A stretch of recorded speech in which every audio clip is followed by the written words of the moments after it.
Hello everyone! So ito yung malaking puset, squid.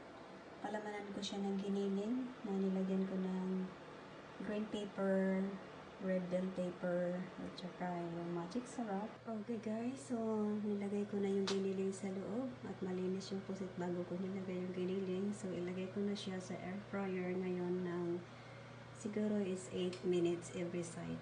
Okay? So, ito binaliktad ko na. Siguro mga 2 minutes pa. Then, done na siya.